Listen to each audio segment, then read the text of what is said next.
When my CEO literally laughed in my face during my salary review, I smiled back. What he didn't know was that I was the only person alive who understood the custom algorithm keeping their entire $50 million government contract from collapsing. I gave him 2 weeks to reconsider. He gave me a patronizing speech about loyalty. So I deleted my documentation, encrypted my code, and watched his empire crumble in real time. But that's not even the best part. Make sure you're subscribed to the channel and see it through to the end. We're always curious. Where in the world are you all watching from today? Let us know in the comments. My name is Petra Calloway, and 6 months ago, I was the lead systems architect at Titanic Solutions, a mid-sized tech firm that had just landed the contract of a lifetime with the Department of Defense. The project? A real-time threat assessment platform that would revolutionize military intelligence. The timeline? 18 months. The problem? Nobody except me actually understood how to build it. I'd been with Titanics for 4 years, working my way up from junior developer to leading a team of 12 engineers. I'd pulled countless all-nighters, sacrificed weekends, and basically lived in that office. My code was so integral to their systems that even our CTO, Marcus Chen, would joke that I was the glue holding this Frankenstein together. But here's where it gets interesting. I was making $87,000 a year, while market rate for my position and experience level was $165,000 to $190,000. I knew this because recruiters contacted me weekly with offers I kept declining out of some misplaced sense of loyalty. The DoD contract changed everything. We won it specifically because of a proof of concept I designed in my spare time, a predictive algorithm that could process threat data 340% faster than anything on the market. During the pitch, our CEO, Richard Blackwood, had literally put his arm around my shoulder and told the generals, "This is the brilliant mind that's going to make your jobs easier." I thought surely this would be my moment.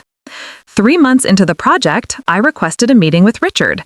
I'd prepared a detailed presentation showing my contributions, market research on comparable salaries, and a modest request for $145,000, still below market rate, but a significant improvement. Richard's assistant scheduled me for a Thursday afternoon. I remember walking into his corner office with its floor-to-ceiling windows overlooking downtown Seattle. He was typing on his phone, didn't look up. "Petra, what can I do for you?" He set his phone down, leaning back in his leather chair with that smile, the one I would come to recognize as pure condescension. I launched into my presentation. I was professional, data-driven, confident. I showed him the metrics. Our contract was ahead of schedule because of my architectural decisions. Our code quality scores had improved 67% under my leadership. 3 competing firms had tried to recruit me in the past month alone. He listened, nodded occasionally. I thought it was going well. Then I named my figure. $145,000, based on market analysis and my documented contributions to... He laughed. Not a chuckle, a full-throated laugh that echoed off his office walls. "Petra, Petra, Petra." He shook his head like I was a child who'd said something adorably naive. "You're already overpaid for what you do. You know what your problem is? You don't understand business. This isn't about your little code. This is about relationships, strategy. I'm the one who landed that DoD contract. Me. You just do what you're told." My face burned. "Richard, with respect, they chose our bid specifically because I sold them on it," he interrupted. "Look, you're a decent developer, but there are 100 decent developers who'd kill for your job. You want to make real money? Go get an MBA. Learn how to actually create value instead of just typing." He picked up his phone again. The meeting was over. I sat there for 5 seconds that felt like an hour. Then I stood up, smoothed my blazer, and said, "Thank you for your time." His dismissive followed me out. I went back to my desk, pulled up my personal encrypted cloud storage, and began uploading every single piece of documentation I'd ever created. Architecture diagrams, algorithm explanations, code comments, decision logs, everything. Then I opened a fresh document and started writing my resignation letter. But here's the twist. I didn't submit it. Not yet. See, I'd learned something important in my 4 years at Titanic's. Richard was a visionary salesman, but a mediocre manager. Marcus, our CTO, was brilliant, but spread impossibly thin across 6 different projects. And my team? They were talented, but they were implementers, not architects. They could build what I designed, but they couldn't design it themselves. The DoD project had a critical milestone in 6 weeks, a live demonstration for a congressional oversight committee. If we failed that demo, we'd lose not just the contract, but we'd owe penalties of $4.3 million. It was right there in the contract, I'd read thoroughly, after the signing celebration. More importantly, I'd built the core system using a proprietary algorithm that I'd technically developed before joining Titanic's, on my own time, on my own equipment. I'd been naive enough to fold it into company work without proper IP agreements because I trusted them. That algorithm was the engine. Everything else was just decoration. So I made a plan. For the next 2 weeks, I continued working normally, but I also started doing something else. I began inserting comments into my code. Not helpful comments, misleading ones. Things like, this recursion depth is arbitrary and can be changed, when it absolutely could not be changed without breaking everything. Or, legacy function can probably be optimized next to the most critical bottleneck in the entire system. I also started saying yes to every meeting invite, which pulled me away from actual coding. When my team members asked questions, I started giving technically correct but useless answers. Try debugging it systematically, instead of, the issue is in the middleware layer, check the authentication token refresh logic. My team's velocity started dropping, not catastrophically, just enough to be concerning. Marcus pulled me into a one-on-one. Petra, is everything okay? You seem distracted. Just stressed, I said with a tired smile. Big project, you know? He nodded sympathetically. We couldn't do this without you. Seriously, take Friday off if you need to recharge. The guilt almost got me. 2 weeks and 2 days after Richard laughed at me, I submitted my resignation. 2 weeks' notice, effective immediately. Professional, brief, no explanation. Within an hour, Marcus was at my desk, looking panicked. Petra, what's going on? Is this about salary? We can talk to Richard. It's done, Marcus. I've made my decision. But the demo, the congressional committee, his voice dropped to a whisper. You can't leave now. I can, and I am. I'll spend the next 2 weeks doing knowledge transfer. He practically ran to Richard's office. 10 minutes later, Richard himself appeared. Gone was the dismissive smugness. Petra, let's talk in private. In his office, he tried everything. What will it take? Name your price. It's not about money anymore, I said calmly. Then what? A promotion? VP of engineering? We can make that happen. You had your chance to value me, Richard. You chose to laugh instead. His jaw tightened. You're going to destroy this company out of spite? I'm leaving a job where I'm not valued. What happens after that is your responsibility. His face went red. You're under NDA. If you take anything... I'm well aware of my contractual obligations, I interrupted. I won't be taking any company property or sharing any trade secrets. I'll spend 2 weeks transferring knowledge, and then I'm done. 2 weeks isn't enough. It's what I'm giving you. Those 2 weeks were spectacular. Richard assembled the entire engineering team for daily knowledge transfer sessions. I showed up with presentations that were technically accurate, but practically useless. High-level overviews with no real depth. Architecture diagrams so abstract they could have described any system. Can you be more specific about the threat correlation algorithm? Marcus asked on day 3. It's a multi-layered neural network with custom activation functions, I said, showing a slide with a generic ML architecture diagram. The specifics are in the code comments. The code comments that I'd systematically made misleading. My team frantically took notes. They asked good questions. I gave answers that sounded helpful but weren't. Where's the documentation for the API integration layer? In the repository, under docs/API. It was there, but it was 6 months outdated. The current implementation bore almost no resemblance to it. Richard hired 2 consulting firms to shadow me. I walked them through the codebase professionally. They nodded, asked questions, said they understood. They didn't. Not really. Because understanding code isn't just reading it, it's understanding the 1,000 micro decisions and trade-offs that went into building it.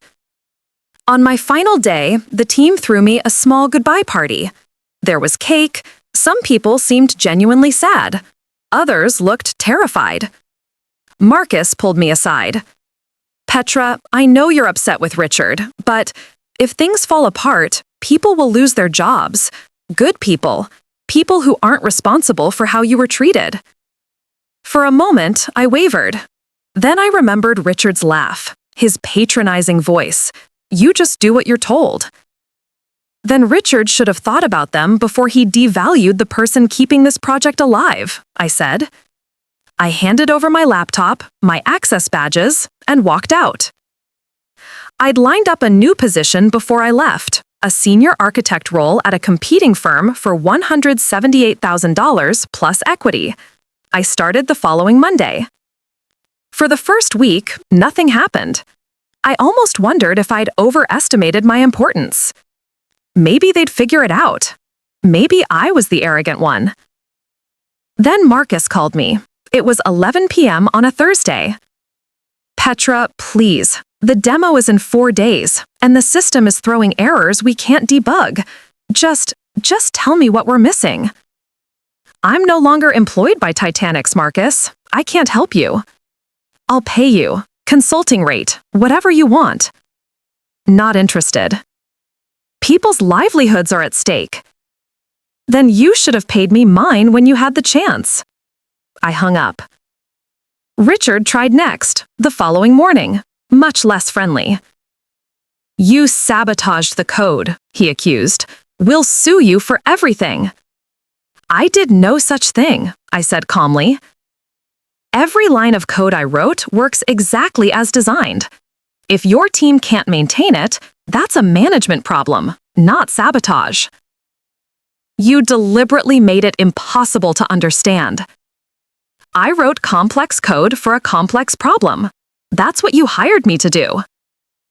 He was breathing heavily. "What do you want? I'll double your salary to come back." "I have a new job, Richard, one where I'm actually valued." "Triple it. $250,000, plus equity." For one delicious moment, I considered it. Then, "You had me at $87,000, and you laughed at my request for market rate. Now you're offering triple? Do you understand how insulting that is? It proves you always could have paid me fairly. You just chose not to." "Petra, good luck with your demo, Richard." The congressional demo was a disaster. I didn't watch it personally, but Marcus sent me a text afterward. "System crashed 12 minutes in. We're done." The story hit tech news 2 days later.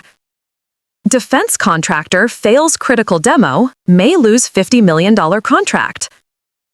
The article quoted anonymous sources about technical difficulties and personnel transitions. Richard tried to salvage it.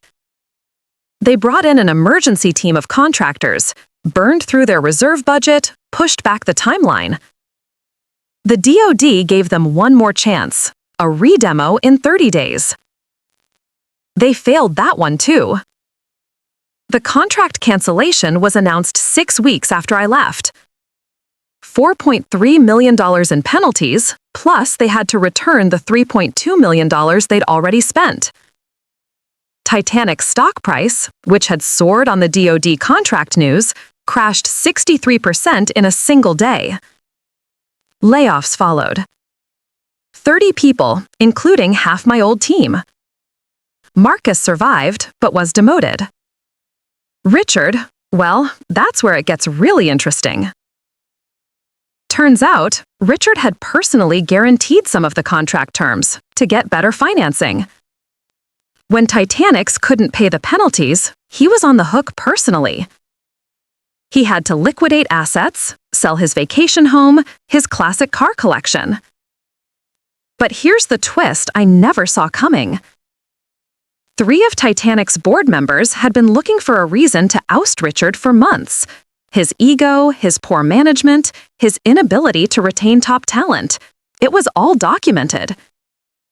My departure and the subsequent disaster were the final nails in his coffin.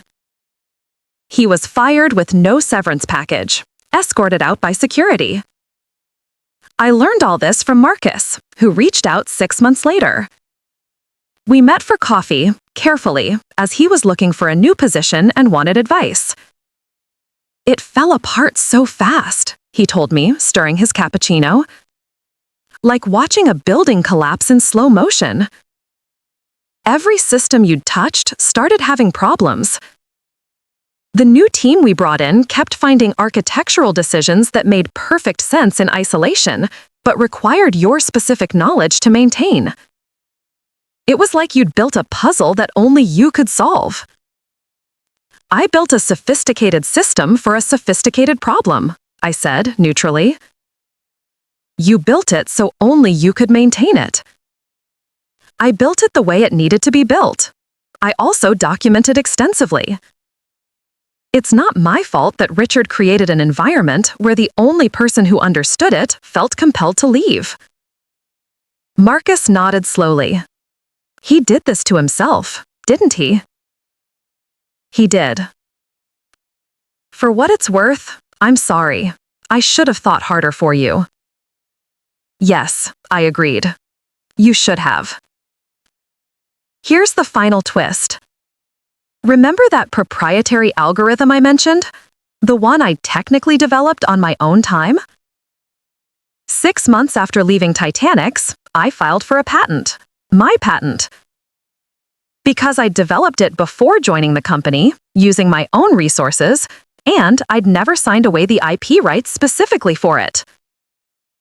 Titanic's lawyers sent a cease and desist.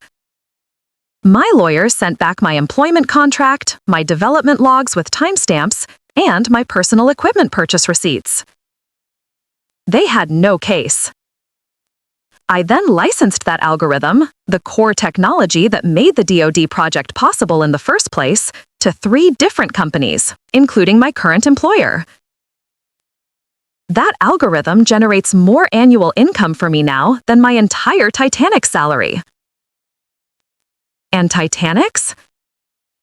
They're still around, limping along with smaller contracts. Richard landed at a startup that folded within a year. He's now doing sales consulting. I hear he's pretty good at it, when he's not burning bridges. Me? I'm a VP of engineering now, making $220,000 plus equity at a company that actually values technical talent. I have a team of 26 people, and we just landed our own government contract, a competitor to what Titanic's was building. Funny how things work out. The lesson? Loyalty is a two-way street. If you're the glue holding something together, your employer should recognize and compensate that. If they don't, maybe it's time to let things fall apart. And never, ever laugh at someone during a salary negotiation. You never know what they're really worth, or what they're holding together with their bare hands. Richard learned that lesson for $4.3 million. I hope he thinks about it every time someone asks him for market rate.